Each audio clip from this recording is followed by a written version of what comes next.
Il y a eu beaucoup d'erreurs sur le rôle du miroir concave. Le miroir concave, comme c'est écrit dans la correction, sert à obtenir une image à partir d'un objet. Il ne sert pas simplement à réfléchir de la lumière. En revanche, le miroir plan, lui, il permet de réfléchir la lumière pour la faire dévier.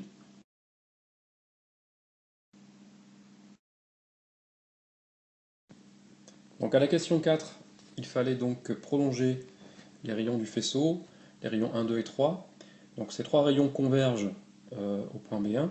Ensuite, il fallait déterminer l'image de A1B1 que l'on nomme A2B2 en traçant le symétrique de A1B1 par rapport au miroir plan. Pour que l'image se forme à l'infini, il est impératif que A2B2 se trouve dans le plan focal objet de l'oculaire, c'est-à-dire de la lentille L2. Donc le point A2 et F2 sont confondus. Et F2', comme on vous le demandait, à la question 6, est symétrique de F2 par rapport au centre de la lentille.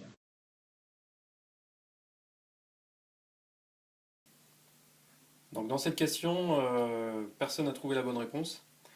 Donc on va partir de la définition du grossissement qui est égal à θ' sur θ. Donc il faut chercher à exprimer θ' et θ. Dans l'exercice, on vous donnait l'expression déjà de tangente θ, qui est à peu près égale à θ. Mais on fait la même chose avec θ'. Donc quand on regarde en fait θ', on prend un rayon particulier qui vient de l'image A2B2, enfin qui vient de B2, et qui passe par le centre optique et qui n'est pas dévié. Donc θ', on va l'exprimer grâce à la tangente en fonction de la distance focale F2', qui est égale à la distance O2 F2, et la distance A2B2. Donc on a tangente θ' qui est égale à A2B2 sur F2'. Donc le grossissement, c'est égal à θ' sur θ, donc je fais le rapport de ces deux entités. Et donc le grossissement, il est égal à A2B2 sur F2' divisé par A1B1 sur F1'. Ce qui nous fait F1' sur F2' fois A2B2 sur A1B1.